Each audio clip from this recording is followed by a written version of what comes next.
Hi, everyone, and welcome to Education 438, Teaching Reading and Writing in the Content Area. I am here with a video that is going to serve as an introduction to multimodal learning. But before I dive in, I want to talk about this hideous background. I hate virtual backgrounds for Zoom, but there's literally nowhere good here for me to film a video. So you all are stuck with this for the duration of this video. Hopefully it's not too distracting. I kind of hate it. But I also would rather you be able to see my face while I'm talking and lecturing as opposed to just filming an audio lecture. So let's jump right in. This video is going to cover today's topic, which is multimodal instruction. And it is a topic that I am always the most excited about when it comes to lecturing because it is really kind of my field of scholarship. I do a lot of work in kinesthetic and embodied literacies, and multimodal instruction really connects to that deeply. So, I'm going to be talking about multimodal instruction. You're going to be doing some reading about multimodal learning, and you're going to be looking for a resource outside of what I'm lecturing on and outside of the article to complement your learning about multimodal learning. There's a lot of learning. So, I'm going to pose some essential questions for you to consider as I engage in a little mini lecture and as you complete today's readings. And then I am going to briefly give you an overview of what multimodal learning is and what it looks like in classroom spaces and why it's important.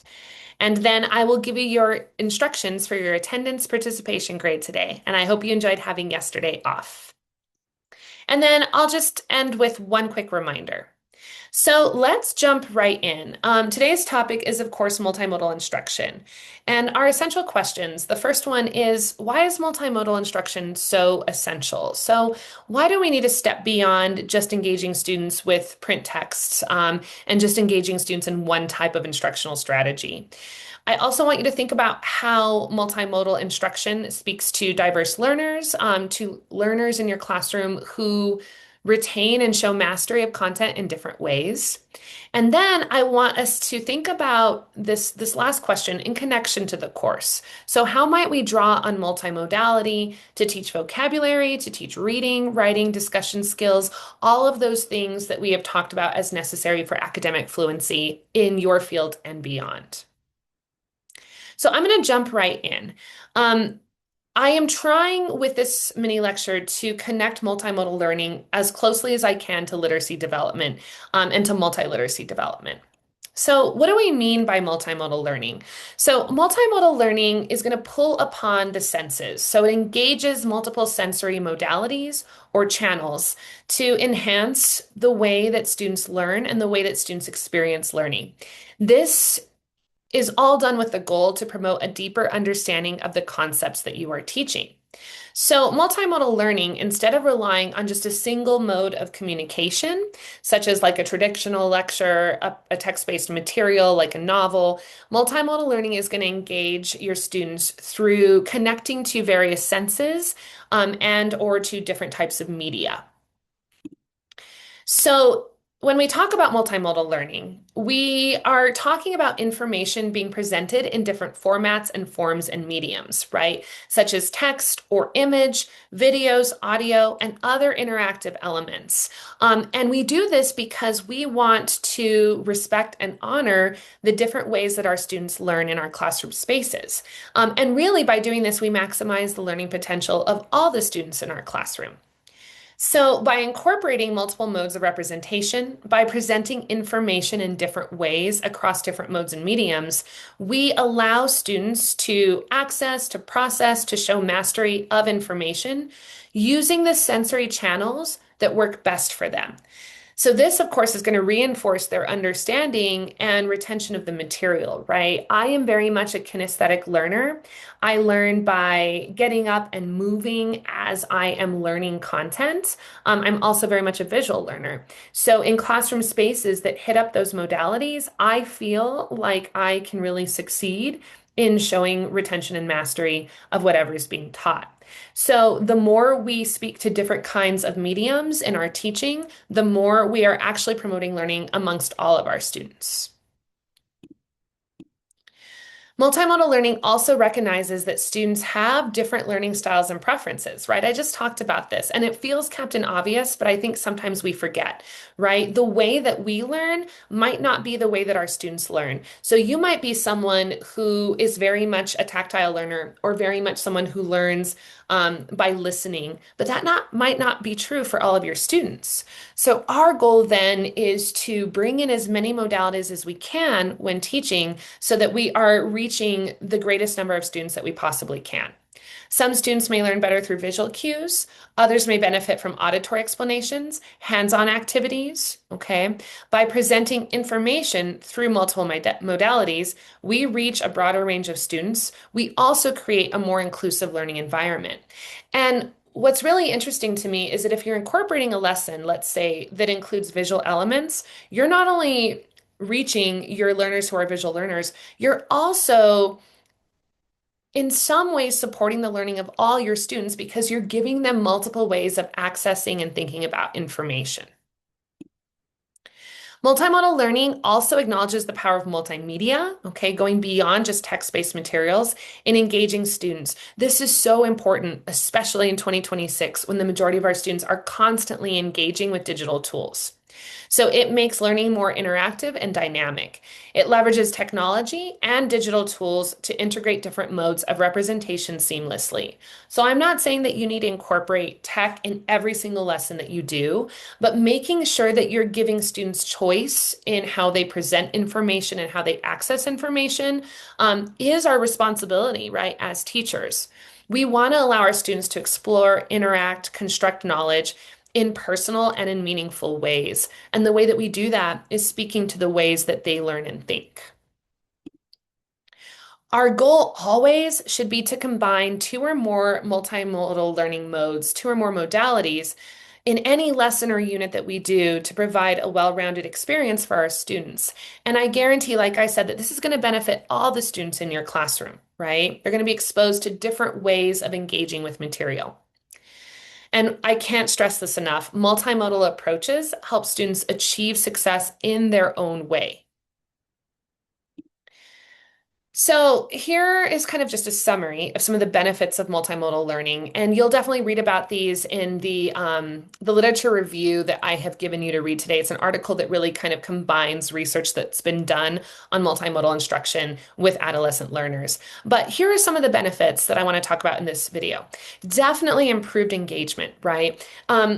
You remember that we are teaching teens, and these teens on the daily are interacting with YouTube and with TikTok, with Instagram, okay? And so they are used to having a lot of digital tools at their at their disposal, words, right, for learning. And this is not me saying that we shouldn't teach them how to analyze these tools critically, but we should think about how to incorporate them in our classroom meaningfully to improve engagement, right? We know that hands-on activities generally promote high engagement in learners, student-centered instruction, combining text with video, with audio, with images, right? These are all research proven to improve engagement and also to enhance comprehension, right? If students have multiple ways of learning a particular content, it is going to make their comprehension stronger. Increased accessibility. This is so important. I mentioned that inclusive classroom, right? You need to make sure that if you have students who learn primarily through visual means or auditory means, that you are giving them access to content in that medium or form. Greater creativity, right? The more modalities and forms we expose our students to as models and as exemplar texts, the more they are going to be influenced to create this kind of text on their own. I found that when I started incorporating more multimodal texts into my English language arts classrooms, that students were responding more creatively in their art projects, in their writing. It's just so cool. I get really excited about this. And then once again, it hits up multiple learning styles, two of which I've included here as visuals, right? Gardner's theory of multiple intelligences, and of course, the VARK model of learning. And in the page under our module today, you'll get a little bit more information on visual, auditory, reading, writing, kinesthetic learners. It's important to think about which one or which category you fall under and to not make the mistake of only teaching that way because it works for you, right? This is something that sometimes teachers do without even thinking about it, right? A particular way of learning or knowing makes sense to us, and that becomes the way that we teach. But we've got to remember that we're in a room with 25 to 35 students who all learn differently from each other and from us. So, your attendance grade for today, I want you to add to our resources on multimodality. So, I've given you this mini lecture. You've got an article in today's module. You've got a little bit of reading on a page in today's module, but I want you to find more. So, here are the instructions for your participation grade for today. I want you to go to our resources module on Canvas and open the link entitled Teaching Toolbox Activities and Resources. This is actually the link we used on Tuesday's Zoom to add our ideas collectively. And so after that, you can put that to the side. I want you to spend some time browsing for another resource on multimodal instruction. And I am leaving this very wide open. This could be an article that you find. It could be a video, maybe a YouTube video, an instructional video. It might be a blog, it might be an image, but in some way, this should help increase understanding on what multimodal instruction is or what it looks like. So once you've found a resource that you think would be useful and meaningful to your classmates and to me, go ahead and put your name, a link to that resource, and a brief description of it in the designated table. Okay. And real quick, oh, here's my big reminder. Don't forget to turn in reflection 2 by tonight. But I'm just gonna real quick pop into that document. You notice that I have created a column for your name, column for a link to your chosen resource on multimodal learning, and a brief description of the resource and how it connects to multimodal instruction. This doesn't need to be long, just needs to give us kind of a sort of like a preview, right, of what this resource is. So that's your attendance participation grade for today. Please don't kill yourself over this. Maybe spend 10 to 15 minutes finding something. Remember that this teaching toolbox is accessible always, and it's something that we can return back to. But yes, I'm going to keep this video nice and short. I'm going to end here and I'm going to stop sharing. You can look at this crazy background and tell you all that I hope you have a wonderful day. And thank you for your patience always and for your hard work always. And I will be back tomorrow, hopefully with not this background because I'll be back in town with a very lengthy overview of stage 2 of your unit plans. All right, everyone, have the best day and I will talk to you soon.